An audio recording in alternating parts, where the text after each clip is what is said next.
نحمده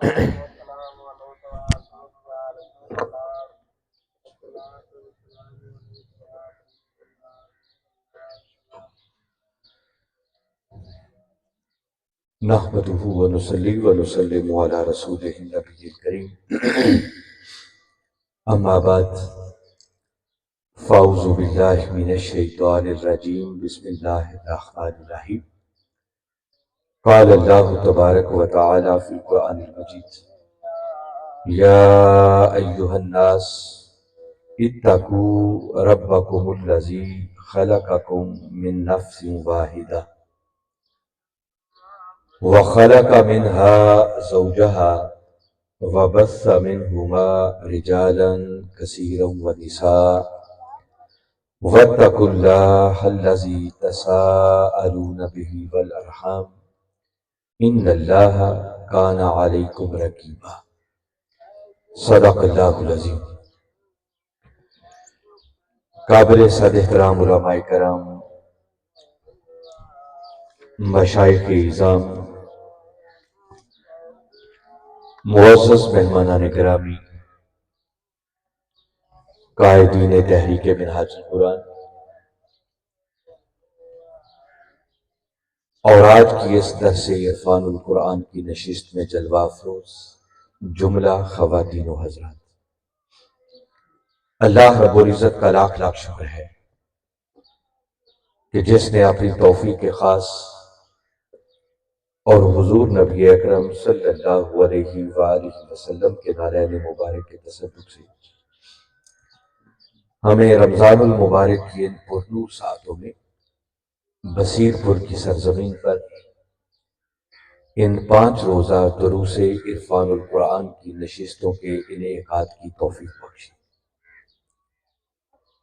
اور جس حسن نظم، جس خوبصورتی اور جس محبت اور ذوق و شوق کے ساتھ ان دروس عرفان القرآن کی نشستوں کا اہتمام کیا گیا ہے، میں اس پر تحریک منہاج القرآن بصیر پور کی تنظیم، پھر پاکستان عوامی تحریک، منہاج القرآن یوتھ لیگ، مصطفی اسٹوڈنٹس موومنٹ، منہاج القرآن علماء کونسل اور منہاج القرآن ویمن لیگ، ان جملہ فورمز کے جملہ قائدین کو، ذمہ داران کو، عہدیداران کو، رفقاء کو، اور ہر اس شخص کو جس نے کسی بھی حوالے سے ان نشستوں کے انتظام و انصرام میں حصہ لیا ہے، میں سب کو دل کی گہرائیوں سے مبارکباد بھی پیش کرتا ہوں اور دعا گو ہوں کہ اللہ رب العزت آپ کی اس کاوش کو اپنی بارگاہ میں شرف قبولیت عطا فرمائے۔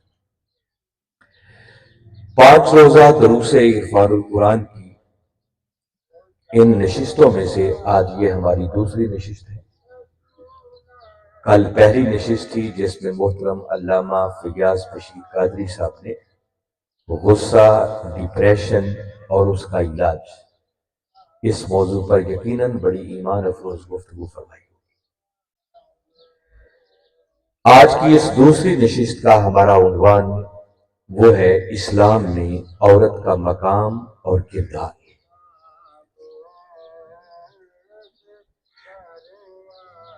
اس موضوع کو منتخب کرنے کی ضرورت اس لیے پڑی کہ اگر ہم جائزہ لیں تو مور دین 50% ہماری آبادی کا خواتین پر مشتمل ہے۔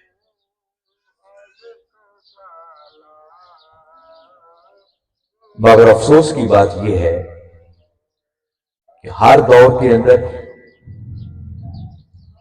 عورت کو نظر انداز کیا گیا، اور صرف نظر انداز ہی نہیں کیا گیا بلکہ ایسے ایسے ادوار بھی گزرے ہیں کہ جن ادوار کے اندر عورت کو انسان تک بھی لوگ تسلیم کرنے کے لیے تیار نہیں۔ یہ ظلم بھی ہوتا رہا۔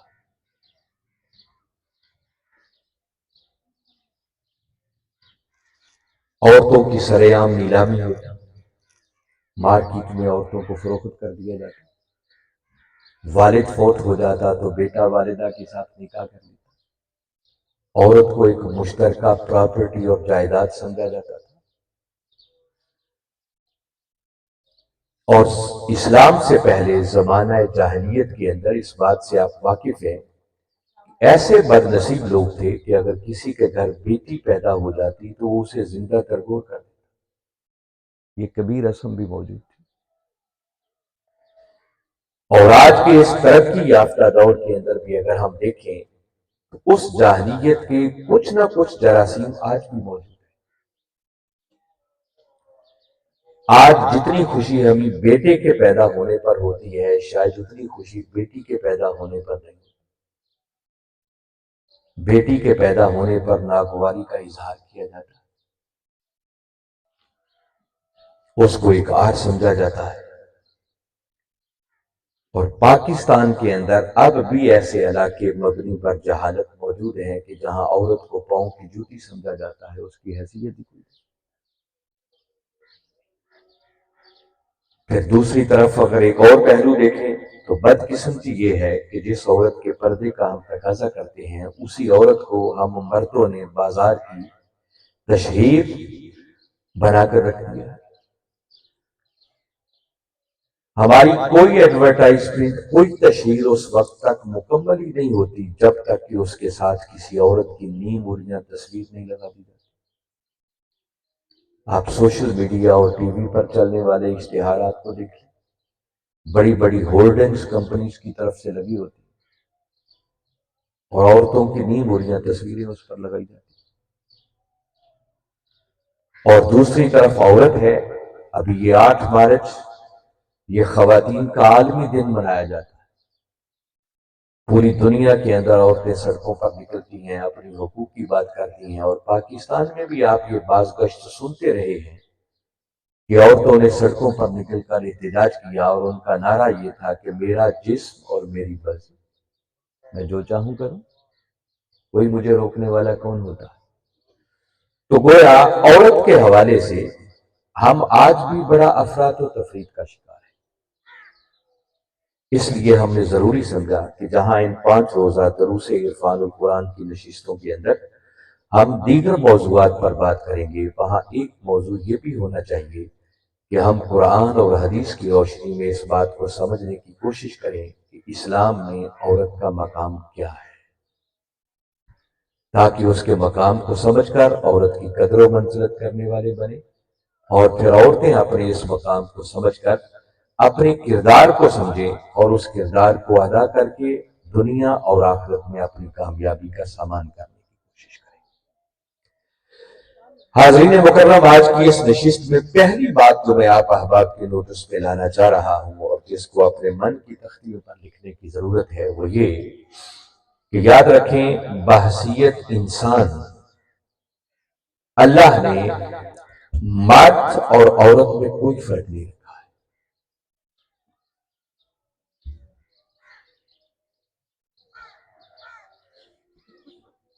اس پر قرآن پاک کے بہت سارے دلائل دیے جا سکتے ہیں، مگر دامن وقت میں اتنی گنجائش نہیں ہوتی۔ میں کوشش کروں گا کہ صرف چند اہم باتیں آپ کے گوش گزار کروں۔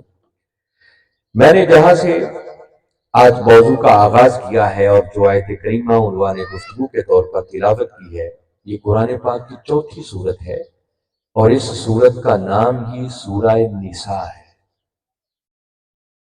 آپ غور کریں، اللہ رب العزت نے قرآن کی ایک پوری سورت کا نام ہی خواتین کے نام کر دیا، سورہ نساء۔ آپ پورے قرآن کو پڑھ لیں، کوئی سورت ایسی نہیں ملے گی جس کا نام سورہ رجال رکھا، مردوں کے نام کوئی سورت نہیں، مگر عورتوں کے نام کی ایک پوری سورت ہے۔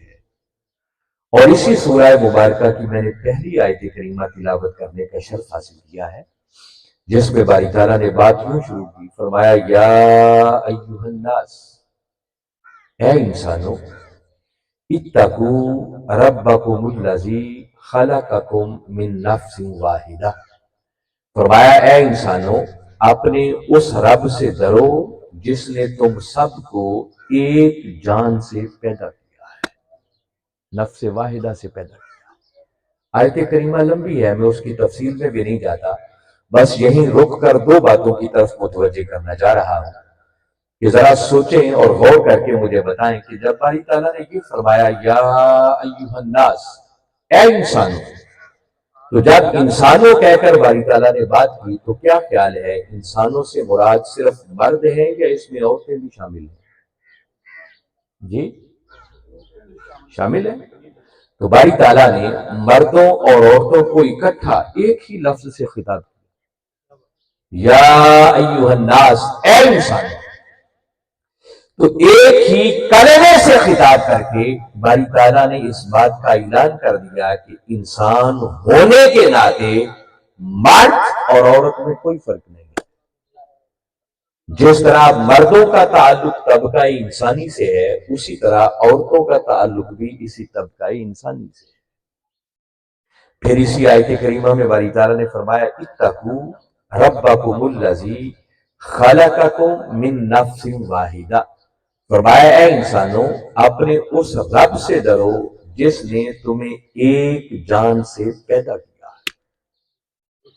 یہ جو فرمایا من نفس واحدہ، ایک جان سے پیدا کیا ہے، تو اس کا مطلب یہ ہے کہ باری تعالیٰ اعلان کر رہے ہیں کہ مرد ہو یا عورت، مادہ تخلیق کے اعتبار سے، اپنے مصدر اور اوریجن کے اعتبار سے اللہ نے پھر ان میں کوئی فرق نہیں رکھا۔ ان کی اصل ایک ہے، ان کا مصدر ایک ہے، ان کا اوریجن ایک ہے، اور فرمایا نفس واحدہ، ایک جان، حضرت آدم علیہ السلام سے سب کو پیدا کیا۔ تو مادہ تخلیق، اوریجن اور مصدر ایک ہونے کے اعتبار سے بھی اگر دیکھا جائے تو مرد اور عورت میں اللہ نے کوئی فرق نہیں رکھا ہے۔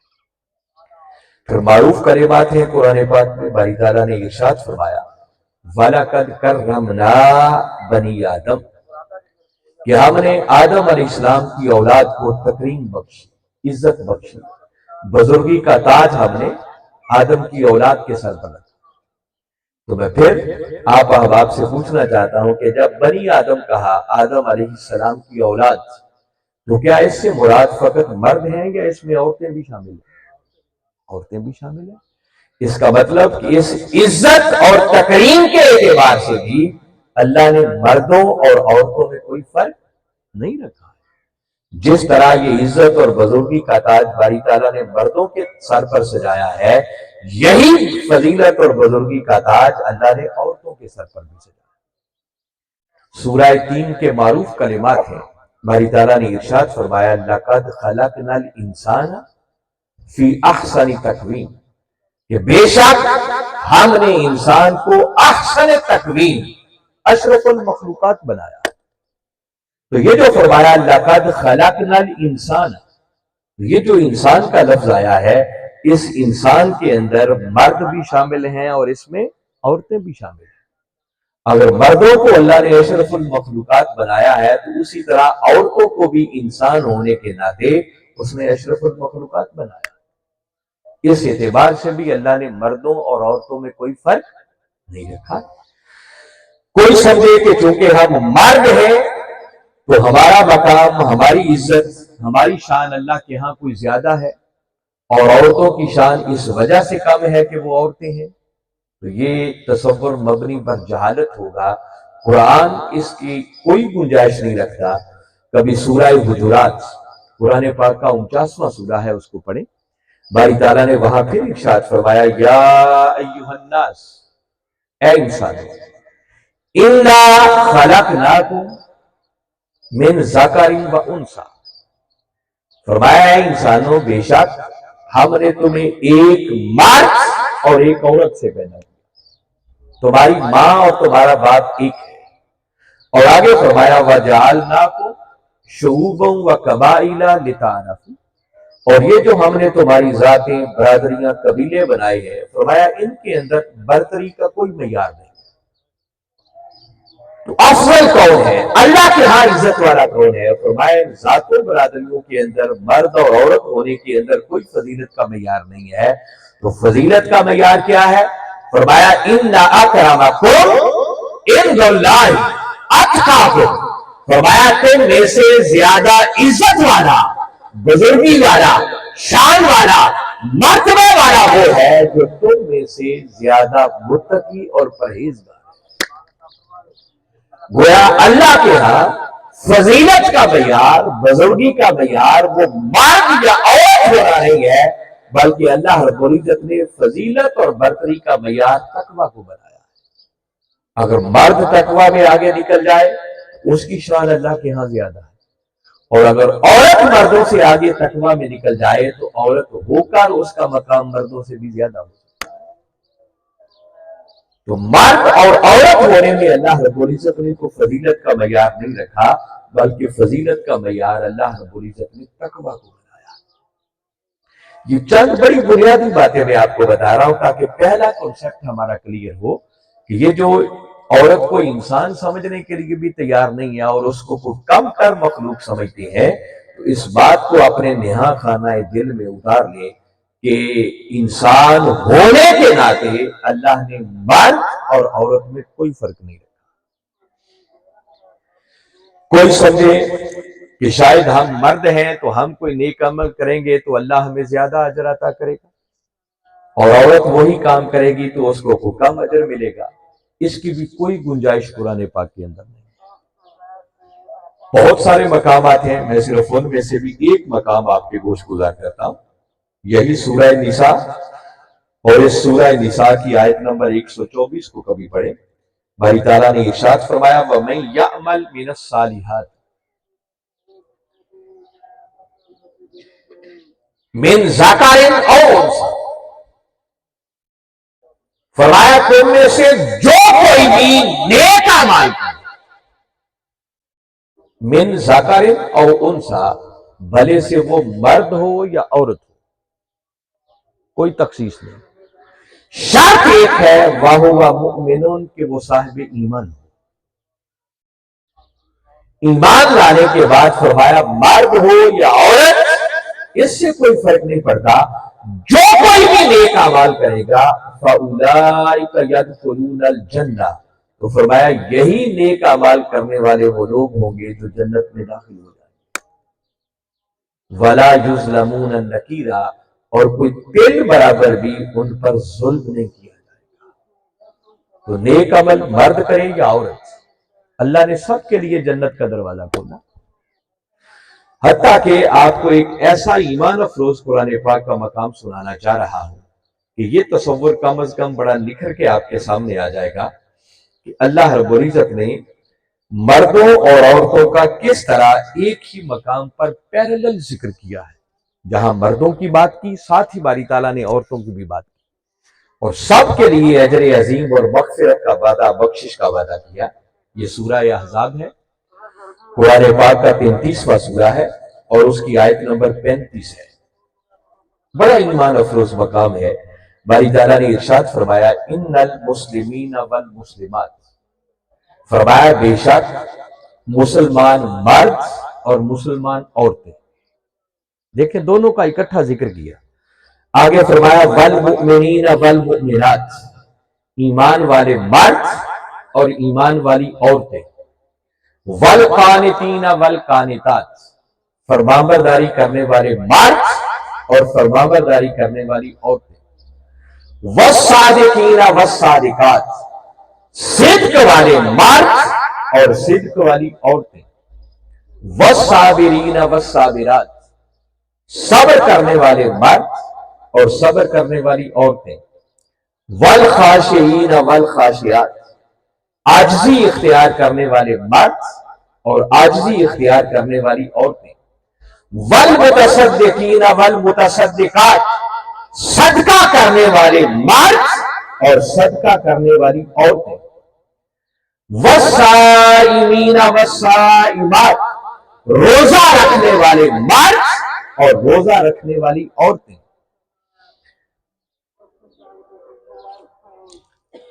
والحافظین فروجہم والحافظات، اور اپنی شرمگاہوں کی حفاظت کرنے والے مرد اور عورتیں، والذاکرین اللہ کثیرا والذاکرات، اور کثرت کے ساتھ اللہ کا ذکر کرنے والے مرد اور اللہ کا ذکر کرنے والی عورتیں۔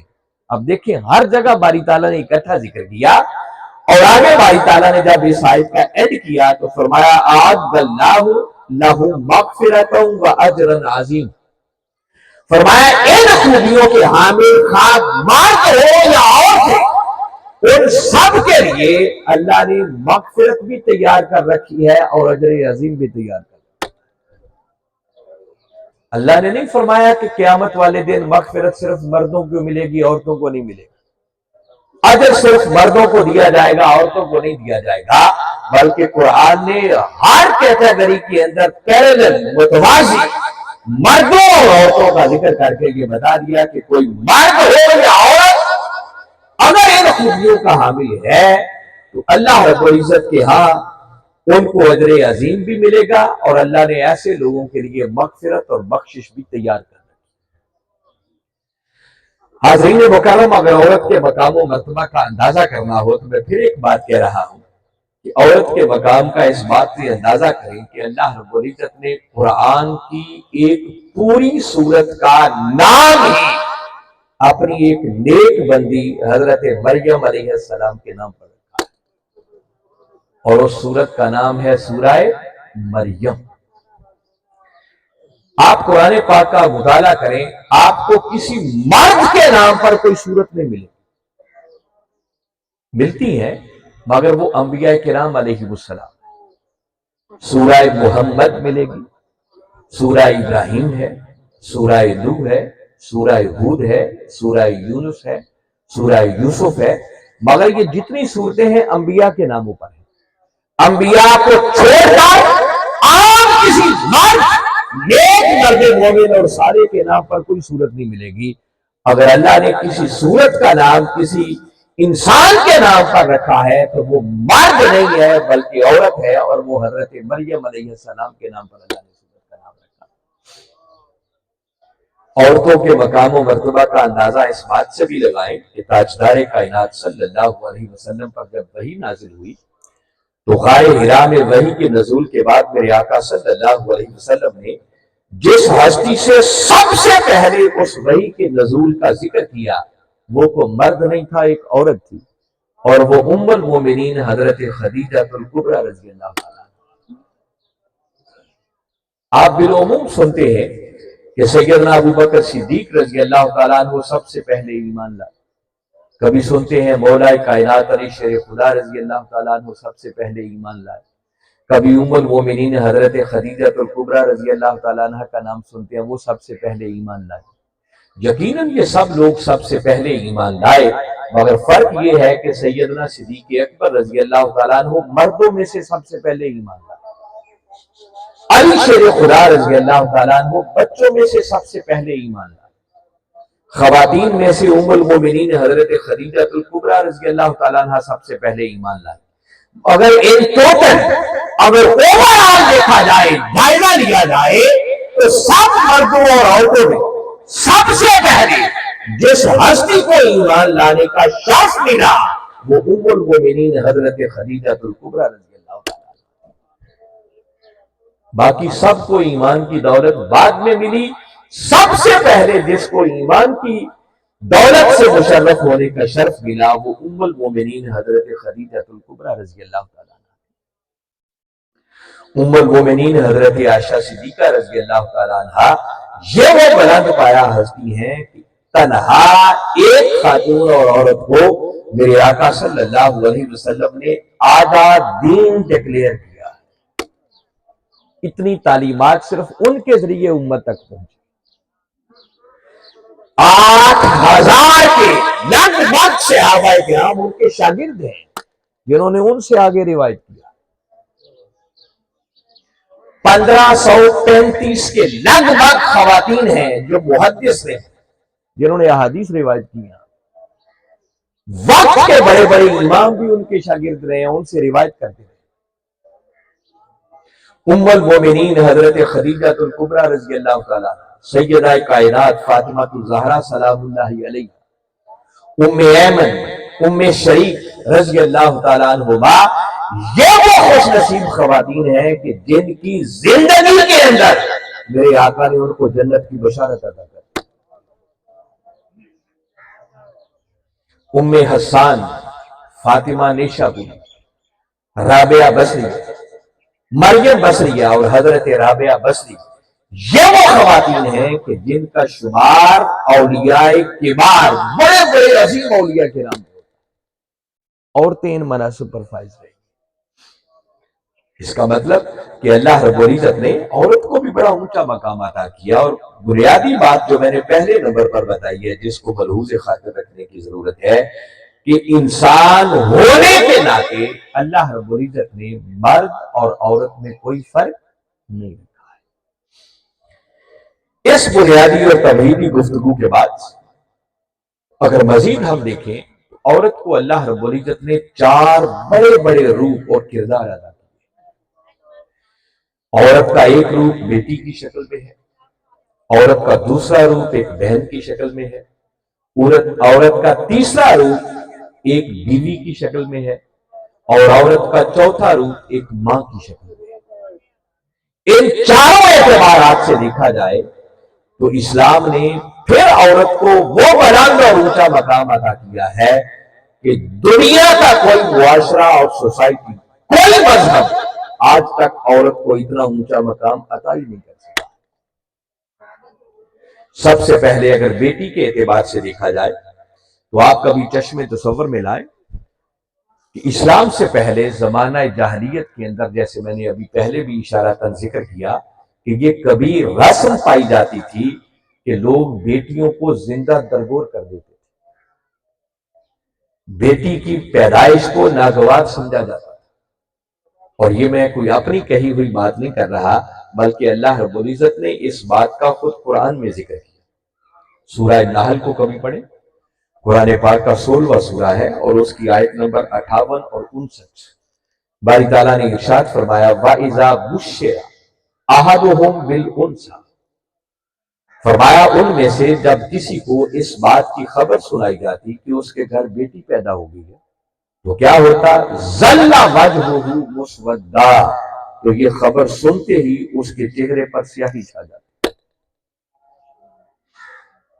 وَهُوَ كَظِيمٌ، اور وہ اندر ہی اندر غصے سے بھر جاتا کہ اچھا میرے گھر بیٹی پیدا ہو گئی۔ يَتَوَارَى مِنَ الْقَوْمِ مِنْ سُوءٍ مَا بُشِّرَ بِهِ، اور اس خبر کے باعث جو اسے دی گئی تھی کہ اس کے گھر بیٹی پیدا ہو گئی ہے، وہ قوم سے، لوگوں سے اپنا چہرہ چھپاتا پھرتا کہ اب کیسے لوگوں کے سامنے جاؤں گا، میرے گھر بیٹی پیدا ہو گئی۔ أَيُمْسِكُهُ عَلَىٰ هُونٍ أَمْ يَدُسُّهُ فِي التُّرَابِ، اور سوچتا کہ اب 2 ہی صورتیں ہیں، یا تو اس بیٹی کو زندہ رکھ کر ساری زندگی میں ذلت سے گزار دوں، یا پھر دوسری صورت یہ ہے کہ اس کو زندہ درگور کر دیا، اس کو مٹی میں دفن کر دیا۔ اور پریکٹیکلی ایسا ہوتا کہ وہ بدبخت لوگ اپنی بچیوں کو زندہ درگور کر دیا، دفن کر دیا کرتے تھے۔ یہ اسلام سے قبل زمانہ جاہلیت کے اندر بیٹی کا مقام تھا، جو آپ کو بتانا چاہیے۔ قربان جائیں تاجدار کائنات صلی اللہ علیہ وسلم کی ذات اقدس پر آپ تشریف لائے تو آپ پر نازل ہونے والے قرآن اور آپ کے فرامین کے ذریعے اسلام نے عورت کو وہ اونچا مقام عطا کیا جس کا کوئی سوسائٹی اور معاشرہ تصور بھی نہیں کر سکتا۔ اس کبھی رسم کا خاتمہ کرتے ہوئے قرآن نے سورہ تکویر میں اعلان کیا وَإِذَا الْمَوْءُودَةُ سُئِلَتْ، فرمایا ڈرو اس دن سے جب دفن کی جانے والی اس بچی سے پوچھا جائے گا بِأَيِّ ذَنبٍ قُتِلَتْ، کہ کس گناہ اور جرم کی پاداش میں تمہیں زندہ درگور کر دیا۔ فرمایا اس دن کیا جواب دوں گی اللہ کی بات۔ اور تاجدار کائنات صلی اللہ علیہ وسلم نے ارشاد فرمایا البنون نعمت والبنات رحمت، فرمایا سن لو اگر بیٹے خدا کی نعمت ہیں تو بیٹیاں خدا کی رحمت ہیں۔ میرے آقا نے بیٹی کو رحمت قرار دے کر بیٹی کی شان اور مقام و مرتبہ کو واضح کر دی۔ میرے آقا صلی اللہ علیہ وسلم نے ارشاد فرمایا کہ اگر کسی شخص کو اللہ نے 3 بیٹیاں عطا کی یا 2 بیٹیاں عطا کی، اس نے ان کے ساتھ حسن سلوک کیا، ان کی اچھی تعلیم و تربیت کا اہتمام کیا، حتیٰ کہ ان کو اپنے گھر والا بنا دیا، تو فرمایا اس عمل کے صدقے وہ 2 یا 3 بیٹیوں کی پرورش کرنے والا جنت میں میرے ساتھ یوں ہوگا جیسے 2 انگلیاں ہیں۔ آقا نے اپنی 2 انگلیاں کھڑا کر دی۔ تو میرے آقا صلی اللہ علیہ وسلم نے